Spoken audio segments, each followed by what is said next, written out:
This is the KnightShift podcast, powered by Black and Gold Banneret, your home for news and analysis from all UCF Knights sports. The KnightShift starts now. Welcome to KnightShift. Jeff Sharon here along with you. We got Kyle Nash, the student of the game, in the house. We got Bryson Turner with us as well. We got a special guest today, also our Big 12 correspondent, Jake Ferraro, with us, coming from the great Midwest out in Oklahoma City. And he's going to be talking a little bit about UCF's upcoming game with TCU. We got lots to talk about here, guys. And obviously, UCF coming off of the victory against Sam Houston and getting ready to start conference play against TCU this week. Also, the first road game of the season. We're going to break down sort of the last of the Sam Houston game. What were we satisfied with? Jake is going to give us a little bit of a preview of TCU, and then we got plenty also to talk about with Bryson about soccer and volleyball coming up as well. How you guys doing, gentlemen? Kyle, I know you must be I appreciate you taking some time away from your beloved Niners to spend some time with us this evening. I mean, it's more about avoiding watching the Jets than it is skipping the Niners, so I'm cool either way, you know. Jake, how's the weather out in the Great West? It's actually pretty warm right now. I think tomorrow's supposed to be somewhere in the low 90s, so probably not wearing black right now is a good idea, but I'm in a house right now, so that's fine. Right? Bryson, what's going on, man? Jeff will use as an excuse to wear, North Carolina blue, so there you go. Bryson, how you doing, bud? I'm doing all right. Prepping to go on a graduate class trip very soon, so that's very exciting. But okay. I'm just happy to have, gone to a UCF football game where everyone seems pretty satisfied with what transpired on the field. It's very refreshing, actually. Perfect segue. Everybody, but yes. Well, Lopez aside, who's never satisfied about anything. Oh Lord. Let's talk about it. UCF got the W over the Sam Houston Bearcats with a K, 45-14. Some of the highlights off of it. Well, it was all, once again, it was all RJ Harvey, right? I mean, he was the show for UCF. Another 100-yard game, 4 touchdowns, ties a school record. And he had a chance for 5, and he didn't go in. He took off his helmet. He was done after 4. But the bottom line is, and obviously, if you want to get more of the instant reaction to it, Kyle, get ready. Make sure you watch our latest episode of KnightShift Live post-game after the game. And where would we find that, Jeff? And that would be on our YouTube channel, of course. But we also but I wanted to talk about sort of the the aftermath. We had press conferences coming after that. Kyle, I want to start with you. The overall sense was, all right, KJ Jefferson kind of figured it out. He had a pretty decent game out there. UCF did what they had to do. But really, what did we learn after that game? Because it's hard to say that, we really learned much, considering that it was just another blowout win. I'm going to have to disagree with you entirely. You know what we learned, Jeff Sharon? That the straight arming theory was right. This dude came in, KJ Jefferson, stepped through his throws, actually looked like he was trying to deliver the football, did it a couple times in big moments, by the way, and did it without trying to lob every single thing. Was every throw perfect? Obviously not. If you were looking for that from KJ Jefferson, you were not looking for a Gus Malzahn fifth-year transfer quarterback. That is a mistake you made. #you problem, okay? Dylan Gabriel is not walking through that door, and trust me, I have a greater confidence that TCU will lose to UCF with KJ Jefferson because it's a somewhat big game. Oh no, I said it. #Sockhocker. Anyways, that being said, I said what I said, Jeff. I said what I said. Anyway, so with all of the above in mind, the 3rd and 9 on the first drive, to me, what was the most impressive. Yeah, I know he had a big ball down the field to Kobe Hudson to prove once again he can do it.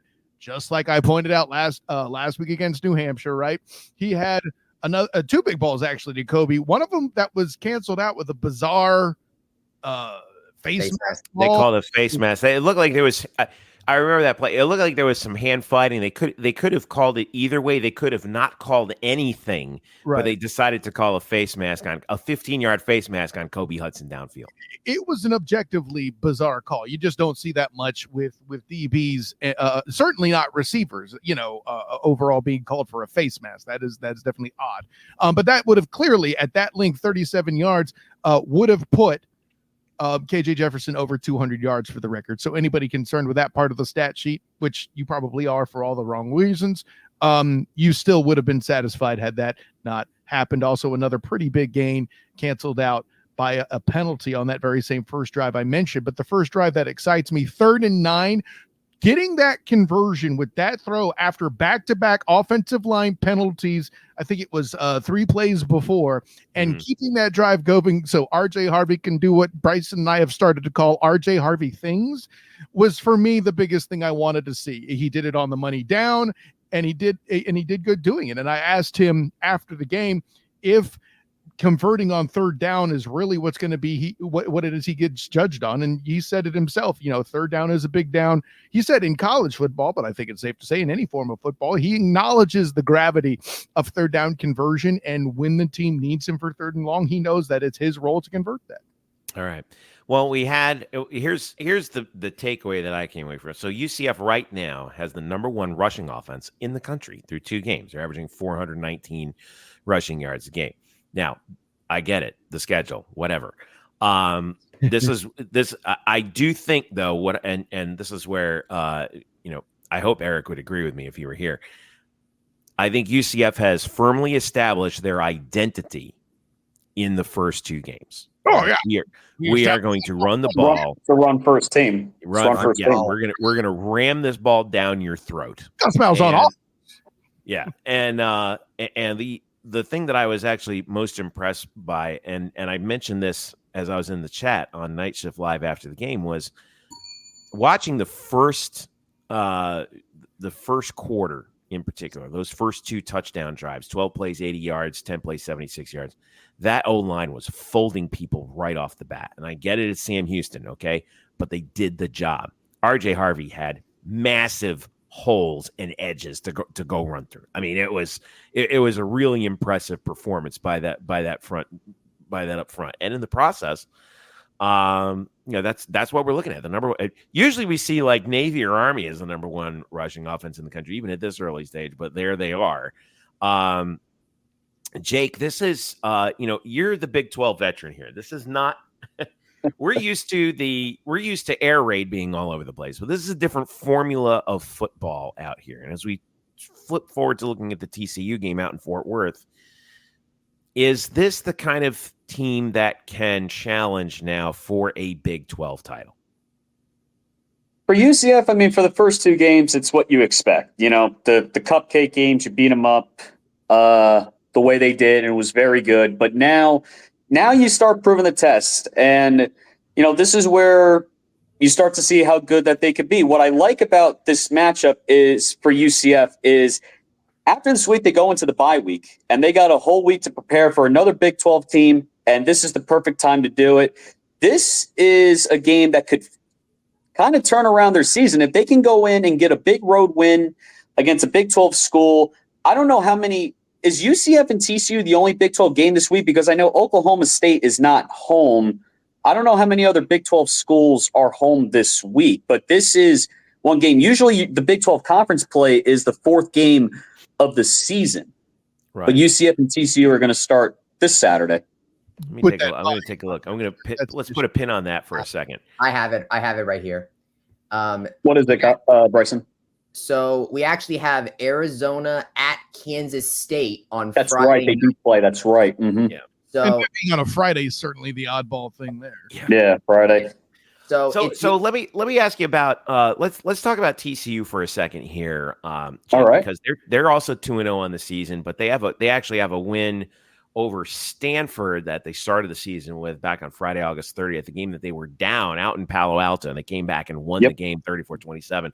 Last week in their home opener, they played LIU, who I was surprised they had a football team too, and beat them 45-0. This is a team that, the year after they went all the way to the national championship game and got liquidated by Georgia, They ended up at 5-7 to 3-6 in the Big 12 under Sonny Dykes. It's Sonny Dykes. Okay, they're going to run the air raid. They right now they're averaging, I think, over 300 yards passing per game so far, only running for 100. Yep. Kind of almost like the diametric opposite of UCF, at least as of right now. But what's your read, Jake, on TCU right now? Because I think the problem with this matchup right now and analyzing it, and right now we're looking at the last line I saw was on OddsShark was UCF was a 1-point underdog. 2-point underdog. Yeah, I think it went down to 1. ESPN still has it at 2. Would you like to take a guess what the over/under is for the game? I just looked at it. So, okay. Because I'm looking at OddsShark. OddsShark has it 1.5 for TCU. Okay. And I know what the over/under is, but I'll let Kyle try and guess. Well, I mean, let's see if these people know UCF offense when they see it, but I'm gonna set it at 57. Jake? 61.5. That's what I see too. And scoring. That's what they're telling you is they don't think UCF can run the football on TCU. Well, I think they're expecting it to be close, but the reason why is because it's going to be at TCU. It's at TCU, but this game is the one that's hard to handicap, right? Because UCF has played an FCS team and a team just barely out of FCS. We don't really know what to make of Stanford right now because remember, this is their first season in the ACC. Yeah, and I know, and then LIU, like I said, that was their FCS opponent. So, what do we make of where these two teams are right now? Can we what should we expect? It's uncertainty because we just don't know how good both of these teams can really be. I mean, TCU's win against Stanford, you can make the case it was a good win because they were down 17-10 at halftime on the road, and they came back and won that game. The game against Long Island, they did score 4 rushing touchdowns. So by the way it looks on TV, or by the way it looks, is you're going to get two teams that are going to try and run the ball. Jeff, you are right. They average over 300 yards a game. Josh Hoover has 620 passing yards on the season. He's completed 72% of his passes, 4 touchdowns, no picks. And the TCU offensive line has been very productive because Hoover's only been sacked once. Cam Cook, the running back, he has 4 touchdowns this season, 139 yards. But TCU will always be known as a wide receiver school. I just feel like they got a trio of receivers with over 130 yards. Savita Williams, Jack Beck, and John Paul Richardson, who actually transferred from Oklahoma State to TCU. But I think they're going to get the receivers involved very early. I think they want to open up. They want to start with the run game so they can open up the pass game. So I think TCU is going to look to throw the ball more. But I think this is a good test for both of them because we don't know how good UCF is going to be, but also we just don't know how good TCU is going to be based on what happened last year to them. It'll be very interesting for me here because I hear all of that, Jake. There's just so much I disagree with. I just didn't jump in right away because I didn't want to do a full Eric Lopez impersonation. Stanford is the closest thing the Pac-2 can get. Yes, agreed. Stanford has been trash for an extended period of time. Still managed to beat Oregon every now and again because they punch Oregon in the mouth, but that's a whole other conversation. I talk about Oregon and how everybody seems to forget they play soft football, and that's just their method. But the punchline's this. Stanford, the fact they got a 17-point lead, I'm sure is something that it being watched a lot on film, and maybe TCU will be rushing to adjust it. Maybe they won't. I don't know. But for the people that are getting paid to watch UCF in the first 2 games, they're probably going to understand, hey, listen, these Barber and Hunter kids in the middle are pretty good. And they don't even know who John Walker is. And I know that Eric Lopez wanted to shut down the program 2 weeks ago when news of his injury came out. But Matt Alexander's also been doing a pretty good job filling in the rotation as well. Punchline's this. I think they throw first. I think they attack those DBs and they do it early. Okay, cute. You took advantage of beating up on a quarterback with an incredible defensive tackle duo. Let's see what you do when we're throwing the ball and these guys are actually challenged and we have the experience and size to maybe at least minorly slow down Ricky Barber and Lee Hunter. I would also point out that TCU did lose their leading rusher from last year, Amani Bailey, to the NFL, and they have a sophomore running back now in the form of Cam Cook. So I feel like that they're kind of leaning on that passing game, because they do return, like Jake said, John Paul Richardson and Savion. So, and but he also lost his security blanket in tight end Jared Wiley, who went in the 4th round to the Kansas City Chiefs. And the other thing with Hoover is I think he was a redshirt freshman last year, so it's not like he's really a newcomer. I mean, at least he's been there under Dykes for 1 year. But Jake, I want to know, how would you go after TCU right here, and what would you expect from them? I think you got to throw the ball. I mean, this is, Kyle, Bryson, we were really criticizing, not just us three, but just about everyone was criticizing KJ Jefferson. And I said, it's the first game of the year, new system, new team, new coach, new everything. And KJ didn't play good. And I said that this is the game that we could really determine whether we need to see a quarterback battle and all that. So I think they're going to have to go through the air to win this game. I would run. I mean, look, RJ Harvey's your number one weapon. And of course, you want to get him involved in much of the game. But I'll agree with what you said, Kyle. You got to see him throw the ball more, especially once we get to conference play, because conference play, we could really determine to see how good, KJ could be here. Oh, I didn't say anything that he should throw the ball more. No. I'm not going to go on record with that. I hear where you're coming from. But listen, in this offense, let's be clear. The model is to not ask KJ to do a lot, right? This is going to be the stuff famously that the defending national champion Michigan Wolverines were saying about JJ McCarthy. They did not ask him to do a lot. It was all done in the trenches. It was all in the round game. And when it was time for him to throw a big ball, he would deliver. That first drive I mentioned against Sam Houston, where the O-line had the mistakes, and Sam Houston came out with an odd front with a 3-man front and had some stuff going on, which caused some actual issues against New Hampshire, believe it or not. Not for a long time, I'll mind you, but listen, I don't expect TCU to come out with a 3-4. I would be drooling as an offensive lineman if they did, but that's a whole other question. But yeah, for me, KJ Jefferson needs to throw to fool them with a gotcha. That's his job, in my opinion, or for a desperate 3rd and long. Lest we forget, this is the same KJ Jefferson that went into the swamp last year and completed 20 for 30 of 31 passes for 255 yards in overtime. Completely different offense, though, Bryson. Completely different offense. This guy can play on the road, because that's one thing that UCF had trouble with last year is playing on the road. I think KJ Jefferson could kind of bring that sort of thing, especially with the issues now that he seems to have kind of fixed his issues after New Hampshire. Well, that takes me to my next question. And Jake, this you've been around the Big 12. I feel like TCU has a sneaky good atmosphere, right? They're in Fort Worth.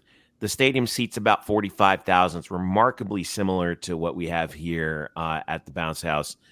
Is this environment going to be a real challenge for UCF off the bat? For KJ, I don't think so, because KJ he's used to playing in the SEC with 70, 80, 90,000 people. I don't think 46,000 is that crazy to be too worried about. Baylor, I think, is like 44,000. Boone Pickens is like 50, 55. Same thing with K-State. K-State, I don't even think holds 50,000 people, but UCF lost to K-State in Manhattan last year. But I think this is not a too crazy environment for KJ to get rattled, or for UCF to get rattled. I think this is a good starting environment for the Big 12 to start the season. And then you head to Ames, Iowa, and West Virginia and Arizona State. Yeah. No, I think that's a good point. I mean, it can get pretty wild in there, but it's not, like you said, it's not SEC country. All right. I want to go over a couple of the analytical things here. Like we said, right now, as of Monday evening, line looks to be 1.5. TCU is the favorite. Over under 61.5. 61.5. Both these teams coming in at 2-0. Let's go. Well, I would say picks, but I think that's kind of obvious. So let me flip it on this side, and Kyle, I'll start with you. What's the bellwether here? What's the sign that we need to look for early to see if this is going to be a good day for UCF? Whether or not they're getting to the quarterback, honestly, defensively. I mean, I love the point that Jake makes, and we've seen it go awry when what the offense had was just a bunch of awesome receivers and a quarterback that could reliably deliver the football. And ironically, it was back in our days in the American, Jeff, where we saw another team in purple, not your favorite group, albeit, but let's just say plunder the UCF defense. I'm leaving enough dad joke clues. You probably have figured out East Carolina by now. And in that game in particular, Holden Ahlers, who I think is like 167 years old, he was finding those receivers just on sheer talent, and the defensive line wasn't getting there soon enough to alter that. I think the way you overcome superior receiver talent is by getting in the quarterback's face and seeing a redshirt freshman. I know as a redshirt, he's been in the program, but it's different when you're the man. And this is going to be his first conference game as the man doing it. The idea is to rattle the hell out of him and let the connection miss, right? I feel like I'm talking about the Jags facing the Dolphins on Sunday, but that's a different outlet I'm writing for. The punchline's this, guys. The real key to that is I would like to see a quarterback struggling early. That's how I know UCF's doing well. And the other way would be if UCF's offense happens to be doing their job and staying mistake-free and bailing themselves out in that particular way, should the defense not be delivering, right? RJ Harvey running the ball, time of possession, I'm going to bring out that boring stat again, will matter. And if in the first quarter, the first half, they have less than 15 minutes time of possession, that is definitely a UCF favorable game. Jake, what about you? What are you going to be watching for? You're going to be in the press box for us that day. Yes, I will be. UCF fans, you can follow me on Twitter. What I'm going to be looking for is, I'll agree with what Kyle said. Can you get to the quarterback? I mentioned earlier, Hoover's only been sacked one time this year. And TCU as a team, they run over 115 yards per game, and they're very effective on third down. They're 12 of 16 on the year. Can we get that stops? And then offensively, I personally think we need to see KJ get in a groove. The two games, they're not the greatest games that he's played, and he's taken some criticism. But if we see KJ get into a rhythm early and often, Gus is going to trust him to throw the ball deep to his receivers. But also, you got Harvey, which I think TCU is going to game plan for stacking the box with Harvey. And that was very similar to last week when Arkansas was playing Oklahoma State. They were stacking the box against Ollie Gordon, and they made Alan Bowman throw the ball. So I think TCU is going to try and make KJ throw the ball in this game, and maybe we get creative. You think we see some quarterback draws or design runs for the guy? I mean, I wouldn't. We saw a few tastes of it in the last couple of weeks. I get a little bit scared when I see KJ going out there and do that, because he is not his MO is, I'm going to lower the shoulder and punish whoever tries to tackle me. What, did you get afraid of Hulk when he picked up Loki in the Avengers and beat the bejesus out of him? What's wrong with you, Jeff? Well, this isn't. Well, I have a little PTSD from quarterbacks getting injured the last few years or so, so you can forgive me for that. And you should, but more on that later as Bryson brings up road stats here that aren't an actual thing. But continue, sir. Well, so I am actually going to disagree with you guys for what we should look out for on defense. You guys are talking about getting to Josh Hoover, and Jake, you talk about sacks. I'm looking at the 9 interceptions that Josh Hoover threw last year. I actually think because of the receiving talent that is returning on this TCU team this year, I actually think the burden is going to be on the defensive backs to once again to kind of contain them and maybe also force a turnover. Lest we forget that we've gotten some interceptions over these past 2 games that really helped pad out these leads that we've been seeing on both New Hampshire and Sam Houston. So I think dissenting, Bryson. We said get to the quarterback. Nobody used the word sack that I'm aware of. Jake was talking about getting to the quarterback, but Hoover's only been sacked once this year. And if he's under duress, that means he's desperate to avoid sacks and do exactly what we're talking. That's not dissenting. We're on your page, kid. I'm just saying that you're talking about getting to the quarterback, but I actually think the defensive backs keeping coverage on the receivers is going to end up being also a very key factor in all this. And let's face it, the defensive backs has been kind of the criticism that we've been talking about with this team the past couple of years. So I think this is going to be a big test for them. Okay. Fair enough. I do think, though, we still I have my doubts about Hoover. I'm willing to be proven wrong. His completion percentage is up from last year. He's thrown 4 touchdowns and no picks. Last year he threw 15 to 9, 2,200 yards. but again, through 9 interceptions, I just don't think he's been tested. No, he hasn't. Him hurrying him, not just sacking him. That's what that means, Bryson. Right. Get the pressure. Make him throw it away. Just get pressure on him. Don't let Hoover get time, and let these 3 receivers go deep, because they're going to throw it deep in this game. I can just they're an air raid team. So we want UCF's defensive front to make life suck for Hoover. Okay, there you go. That's what you want. Yeah. Nobody got the dad joke there, really. I get it. I mean, the guy who humor. Well, the guy who I'm looking at, another guy I'm like, Kyle, you mentioned the 2 defensive tackles and Ricky Barber and Lee Hunter, and obviously them, but one guy who stepped up in the previous game, Nigel Kelly, called his name a lot in the last game. And I think this might be an opportunity for him coming off the edge as a DN to make something happen. I do want to point out also a couple things about RJ Harvey. We're starting to see things kind of pick up on the RJ end. He has, I think we're going to have to start the RJ Harvey watch now. And Jake, I know you're going to love this. Well, hey, with all due respect, this shows you read night class after the game as well, Jeff Sharon. I pulled out this very thing on the blackandgoldbanneret.com.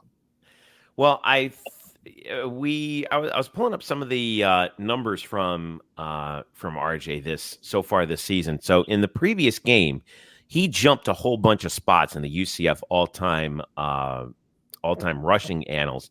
So far, he's got 268 yards and 6 touchdowns on the season. For his career now, he is up to, I'm trying to pull up the stats. 27 touchdowns, 2 touchdowns away, by the way, from Greg McCrae. So he's about ready to jump into that 4th spot here. Certainly that's possible within this TCU game. And there's more after that. I'll let you have it if you like, Jeff. I think you have it. Yeah, I got it right here. So 27, obviously tied the single game school record for touchdowns with 4 in the previous one. He's got 27 career touchdowns, which puts him tied with Alex Haynes for 5th all time.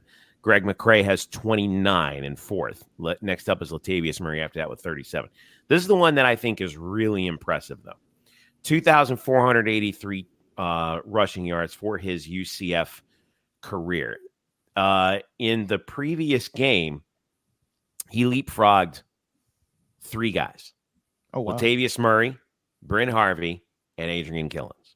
So he currently stands at 6th in the UCF rushing annals.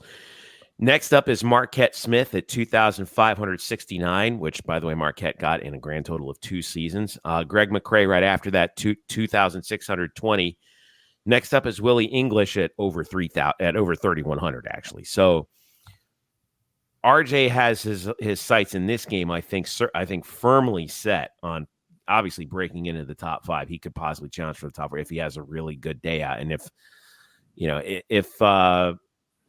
if what we've seen from air raid teams like TCU is to be believed, Jake Ferraro, and I want to put this to you, we may very well see a very busy RJ Harvey game again, no? We can. It's very possible. He's off to a strong start this year. I think could be in for a really, really good day. There's no doubt. I'm not too impressed with TCU's defense. They shut out Long Island. Whoop-de-doo. And they struggled against Stanford. This is a game that UCF could rely on him. I mean, last year they relied on him against Oklahoma State, so I mean they can rely on him against TCU to start Big 12 play. Yep, 206 yards in that game against Oklahoma State. So who knows? All right, Jake. Before we're gonna head to a break, but before we go, let us know one more time where we can follow you, because you're going to be representing us at Ammon G. Carter Stadium in Fort Worth on Saturday. Yes, you guys can find me, UCF fans. You can follow me on Instagram, JakeXF_. You can follow me on Twitter, 18JXX18 at Gmail, or on Twitter. I'm not giving away my Gmail. That is not my Gmail for anyone considering. But you guys can follow me there. I will be in Fort Worth.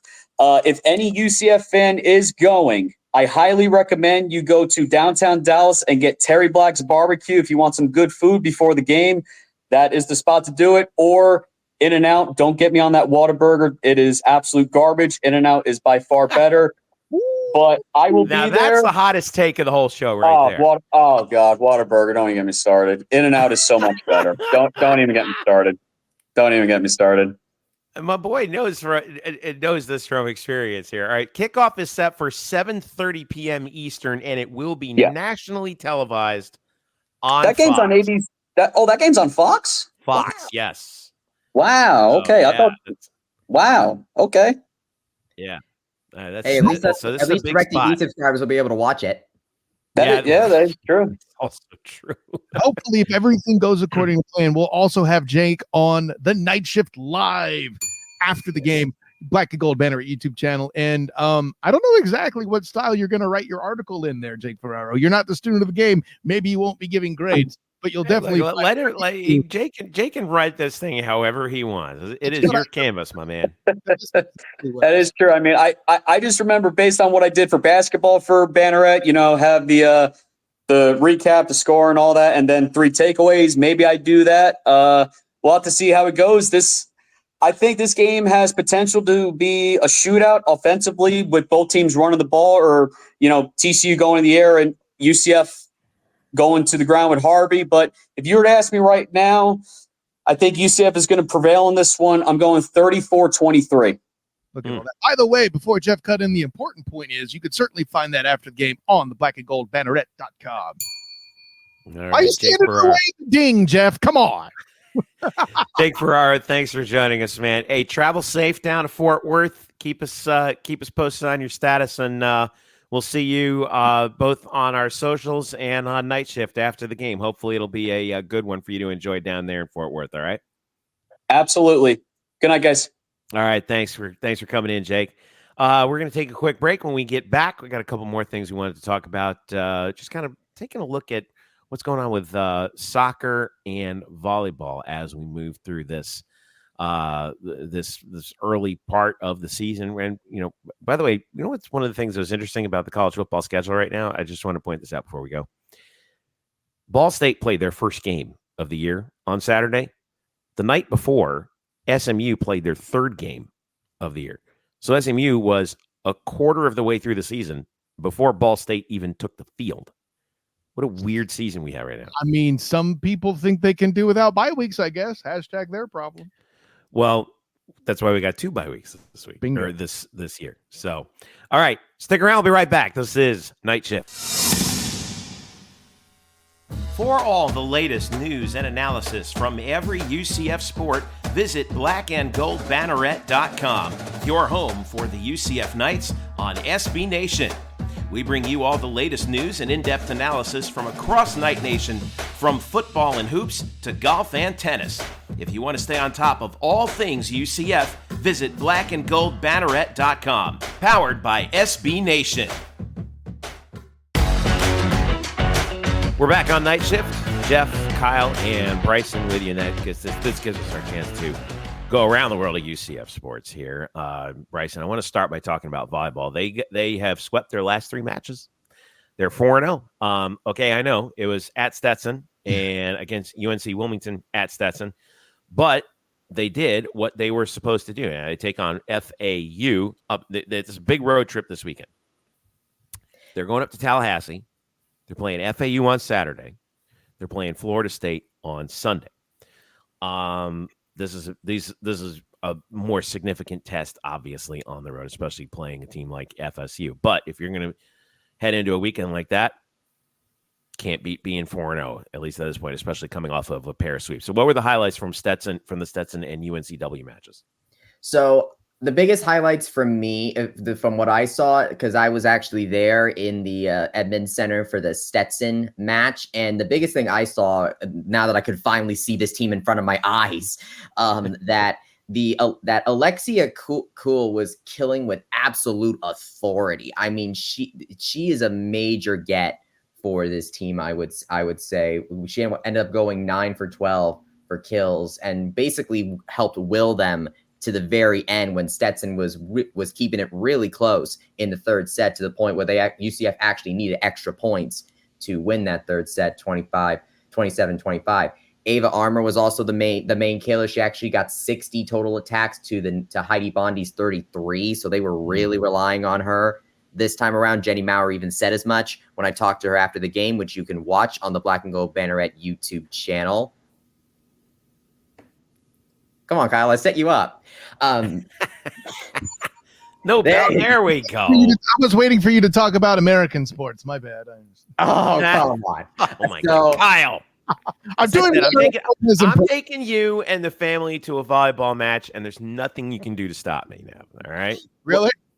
What I also noticed that was really it was really interesting is that Coach Maurer actually had a setup where she had 3 outside hitters on the volleyball court and 1 middle blocker, which I found interesting because normally we would see like Claudia Dillon, Abby Hansen out there together in the middle, but this time around they have the one. I get it. You're thin at middle blocker this time around. There's only 3 on the roster, and you just rotate between Alexia and Sasha Cohen. They also have the height to do that too, though. Between Alexia and Heidi's pretty big. Ava's a tremendous athlete.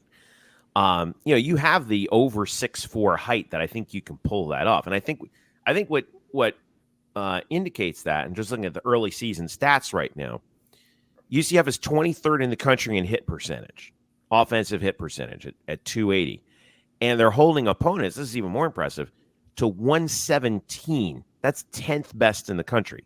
I get the competition, but that to me is an indicator of, they want to be a two-way team, and if it's going to take, unlike when we were in the American with McKenna Melville, where you could just overwhelm them with her athleticism, you need the size in order to do that. And so I think that they've been able to do that so far to this point, and we're going to find out about it this coming weekend with FAU. By the way, I wanted to also mention, Florida State this season right now, they are 4-1. They're 21st in the country. Yeah, I was going to mention that. And that's a tough place to play up at Tully Gym, man. That is a tough place to play. So outlook on that, at least as of right now, because this is the first time, I think this is the first time we've played them as a Big 12 opponent. I'm going to be really interested to see how. Oh, it's not. Okay, I'm sorry. No, it is not. No. So actually, FSU came to the venue last season, and that was honestly their standout victory of the whole year because we swept them. Yeah. Okay. So now I'm really interested to see what this version of UCF volleyball does on the road against Florida State, with a team that's less reliant on raw athleticism and more on size plus athleticism, right? Oh, yes. I mean, even looking at UNCW, Ava Armour, they actually relied on her a little less, and Heidi Bondi was right with her in terms of times they attack. So I think that what this team is able to do is really spread the ball around. I think that's something that Jenny Maurer is really looking to do, because they don't want to just recreate the McKenna Melville style again. Right. And I think that this is a team that is actually very well distributed in terms of talent. Abby Schomer, Sasha Cohen, Chloe Shear, by the way, only 2 digs away from passing Renata Menchikova on the all-time digs list. All right. So she is currently making her way up. So, we mentioned in the previous segment on RJ Harvey watch, we got to be on Chloe Shear watch for volleyball over the course of this season. I'm in on that. So UCF 4-0, hoping to go 6-0 with another couple of victories here in the Sunshine State before they come back home in what would be what is the expected home opener. They play Nevada on Thursday, September 19th and Friday, September 20th. So a double dip against the Wolfpack before they play Maryland at home as well. All right. I want to go over to men's soccer. They had their space game, ranked number 17 in the country right now, men's soccer. Space game against UC-Irvine, and they took it to them. 5-1 was the final. That was a huge one because, they have this game at FIU coming up here in a little bit. And we talked before, Bryson, remember about how good UC-Irvine was. Obviously, travel probably had something to do with it. But to drop 5 goals on a team like that, pretty impressive. And, to get a victory after a couple of key draws, I think, that was an impressive second half that they put forth, because they were down 2-1 at the break.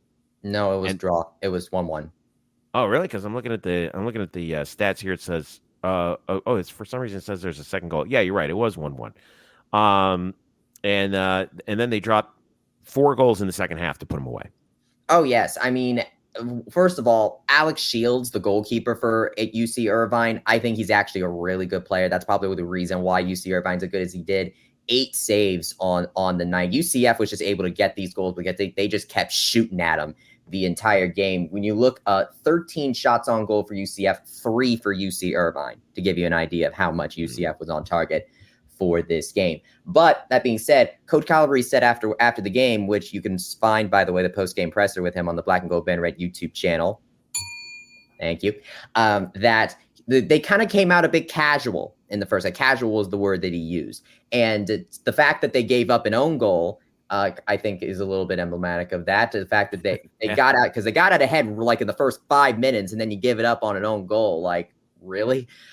But they responded to it very well. They immediately got back out ahead again, and then just laid it on thick in the last in the last bit, scoring 3 goals in like 3 minutes and 5 seconds. But the big story from this game that I think needs to be taken away from this was the coming out party for true freshman Carlos Rojas. He's a true freshman, Orlando native. He got 2 goals in his first collegiate matchup, back to back. He scored the last 2 goals. That's why I feel like he might go a little underrated, because they were insurance goals. But in a span of 1 minute and 18 seconds. Oh yes, he's 6'5", by the way. He got that first goal on a header. He has. I would hope so. He has this size and athletic ability to him that I am very interested in, especially considering that let's remember, Luca Dorado was nowhere to be found in this game. He actually, in fact, Coach Halby said after the game that he could actually be out a little bit in order to recover. He said it was a hamstring or something like that. So luckily it's not that serious, which is good. But without Luca Dorado to still do what they did, crazy. But the thing I like about Rojas is actually not his goals. What he did in the very first goal of the second half. If you go back, there's video of it on the UCF Men's Soccer Twitter account, and I also highlight it as my Knights Play of the Week in my nightcap, which you can find on blackandgoldbanneret.com. Thank you for finally crediting that, Bryson. I've only been telling you for weeks now. Continue. Okay, so if you pay attention, so Joey Muller, the midfielder, is coming up and he will get his first collegiate assist, by the way, on this goal. He shoots it passes it in the direction of Carlos Rojas, and he actually manages to fake out the UC-Irvine defense, make him think he's going to shoot, and he lets the ball just go right under his legs into the awaiting reach of Giannis Belatrash, who went and got the credit and shot it into the net for the goal. That is a true freshman that made that move. And to me, I think that's the most impressive move of the night by Carlos, and not the 2 goals, because that is something I don't see a true freshman do. Yeah, he's a very interesting case. Like you mentioned, he's 6'7". Okay, he's a local kid. He's from Lake Nona originally. Played for a couple of local clubs, including Florida Craze Crush. So he was. I've seen him around the area. I thought he was a basketball player. I thought he was, and then I heard, this guy plays soccer for Scott Calabrese, and he's 6'7". I'm like, okay, well, is he a goalkeeper? And they're like, nah, man, he's a forward. I'm like, this is going to be pretty interesting. So I wonder if Scott's going to give him some more PT coming up. Now, they have their next game is Wednesday, the 11th, down in Miami against FIU. FIU in the American now, of course, on ESPN Plus, 7 p.m. start. This is a big game because FIU, I think, is actually, they're expected to be pretty good this year. No, Bryson? Well, don't let this fool you, but they're actually winless so far. Oh, really? Oh, that's a surprise, because usually they are really good. Well, they're 0-3-1, but lest we forget, they lost their home opener against a number 22 ranked Seton Hall. They then went on the road and lost to a number 12 ranked North Carolina, and then they're coming off a tie against number 14 Georgetown. Oh, so they've been just getting railroaded by really good teams then. Oh, yes, they have. And they actually have the leader in the nation in saves per game on their team with Nigel Van Haveren, who has 7.25 saves per game. So it's very clear that offense he's been under assault so far. Yes. And this is, I think, where UCF's offense and Carlos Rojas could actually be a very key in this game, because it's clear that Nigel has been overworked this entire season. And so you're going to need to just keep shooting it at him, just like they did against UC-Irvine. I think if this UCF team does what they did against UC-Irvine against FIU, then I think they're going to win. Now, it's not going to be as much as FIU. It's not going to be 5-1, but I think you could probably get maybe a one goal, hope maybe a 2-goal win to build some insurance. I think you could probably do that. But this is also the first time UCF is going to be on the road. So there's also that to consider. Yeah, and consider that FIU right now to this point in the season, they've only scored once so far. I think it was the game against North Carolina. So so in this case, I get worried about games like this. Well, I worry about every game, and I'll find a reason to do it. But as Kyle laughs, what worries me is like this could be a good FIU team that feels desperate. Oh yeah. Yeah, and they're ready to. They would love nothing more than to knock us off. Because remember, guess who FIU's coach was before he came here? Scott Calabrese. So yeah, it's always a little personal, you know. Let's also not forget there are other UCF athletic staff that have made their way to FIU as well. I'm sure FIU good folks. Well. Yes, absolutely, good people down there. Scott Carr, the AD. Absolutely. This is going to be a very interesting game to watch. I'm sure I will definitely be watching this on ESPN Plus and ESPN Plus Wednesday at 7. Is that right? Yes, Wednesday indeed. And you can get to know some of the people that we talked to. Don't go on the Black and Gold Banner at YouTube channel, because I talked to Carlos Rojas and Joey Mueller after the game. So be sure to get to know Carlos on the Black and Gold Banner at YouTube channel. All right, last thing I want to talk about, women's soccer. They're not going to like us talking about it, so we're just going to discuss it really quick. They follow up the 2-0 win against Georgia. They go out to Tampa. They lose to USF 1-0. And this is their last tune-up before Big 12. Like, Bryson, what happened out here? So this actually reminds me a lot of the Penn State game from last season. In essence, UCF was peppered at goalkeeper. Sammy Lipkin, by the way, credit to her, true freshman goalkeeper here, getting 10 saves. Yeah, and she faced 20 shots in this game. Holy moly. and she didn't give up a goal until the 86th minute. I mean, she was just absolutely bombarded this entire game, and it only just at the very end did they get one past her. I do not blame Sammy at all. I think this actually might have been one of her best performances of her young career to this point. She doubled her career high in saves tonight. I do not blame her whatsoever for this. This makes me worried about the back line a little bit, because you give up 20 shots, 11 of them on goal. That is, I mean, I'm stating the obvious here, but that is way too much. What's going on there? Yeah, I mean, I've said this before. So goes the back line, so goes the season. That's just how it seems to have goes for UCF women's soccer. But I also want to spotlight the offense, because UCF is dangerously becoming a bit one note on offense, because of the 11 shots that UCF took the entire game, 6 of them came from Chloe Netzel. Now, 3 of them were on goal, so it's clear that Chloe is really great offensively. But the only other person that got shots on goal that entire game was former USF player Daniela Chung, who got. Yeah, she was probably looking to light one up on her old team too. That's especially so. But after those 2 players, only 3 different UCF players took 1 shot apiece that none of them were on goal. I actually think that the offense is going to be key here, because let's remember that the back line was still able to keep USF off the board. It's like, because they had Sammy Lipkin as the last line of defense, they were able to keep USF scoreless for a long time. It's just that they just needed that one goal. In fact, UCF actually won the possession game They possess the ball 53% of the time. The USF's 47%. By all intents and purposes, UCF really should have won that game. It was just, UCF should have won that game. It was just a matter of who was going to get that first goal first, and that ended up being USF. I think you need to find another goal scorer aside from Chloe Netzel that can reliably get it in there. And until they do, I mean, I think UCF is at a danger to have this happen, and it's not going to get easier.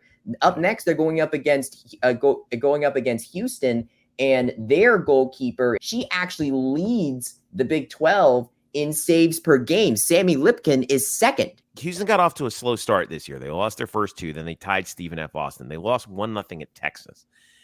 Since then, they've won 3 in a row. Now, questionable competition, right? At Tarleton State, I should say, home for UTSA, at Texas State before they take on UCF here. So like they faced, I would say, some relatively easy competition heading into this Big 12 opener, whereas UCF, played 2 pretty good teams. Fact is, right now, Houston 3-2-1, UCF 2-1-2. They're back-to-back in the standings. This should give the winner a nice little boost as they move forward. Because, right now we have 2 unbeaten teams in the Big 12 in Oklahoma State and Arizona State. Colorado's also 6-1. Arizona's 5-1-1. You got a log jam of 2 lost teams.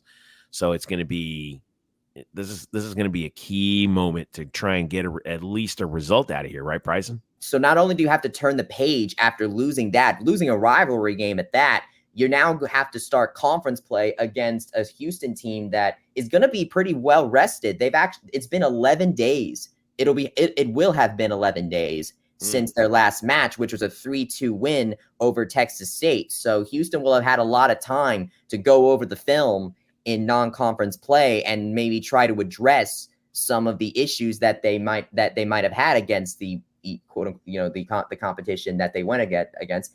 And again, Olivia Dietrich, just like Sammy Lipkin, are 2 of the hardest working goalkeepers in this conference right now. So I think it's really going to come down to who is just like in the USF game, who is going to get a ball past the keeper first. And UCF needs to be that one this time around. And I'd love it for it to be Chloe Netzel, but you can't rely. But we can't rely on Chloe Netzel every time. We can't rely on her to save us every time. Yeah. Well, UCF takes on Houston Thursday, September 12th, and that's at home, UCF Soccer Complex, 7 p.m. ESPN Plus for that one. All right. That takes us to just about the end. But remember, Bryson has his nightcap coming up pretty tight. Bryson, you got a little nugget for us in that one as well to look forward to? Sure. So I did allude a little bit to the fact that that of my play of the week with the Carlos Rojas maneuver. But as far as substantive content, so we have 3 UCF figures playing in international competitions. 2 women's soccer players in the FIFA U20 Women's World Cup. I go over them and their team's performances during the group stage of the competition. And then we also have a UCF softball alum who was in the European Softball Championships, and I kind of go over how her and the team performed there. All right, cool. Thank you, Bryson. Kyle, you'll be busy with us on Saturday for Night Shift as well, with our good friend Jake Ferraro out there at TCU. I know you're looking forward to this so Kyle will be rolling forth on Night Shift as well with Jake, and I think I'll be hopping in there as well too. So it's a busy weekend coming up for once again for UCF sports, and it should be a fun one as well as we steamroll into conference play, really kind of all over the place. All right, so for the student of the game, Kyle Nash, and Bryson Turner, I am Jeff Sharon. This has been Night Shift. Make sure you follow us at blackandgoldbanneret.com, the home for UCF sports on SB Nation. You can also follow us on social media, Instagram, Black and Gold Banneret, Threads, Black and Gold Banneret, X is at UCF Banneret _SBN. Don't forget Facebook.com/Black and Gold Banneret and our YouTube channel as well. Just look for Black and Gold Banneret on YouTube.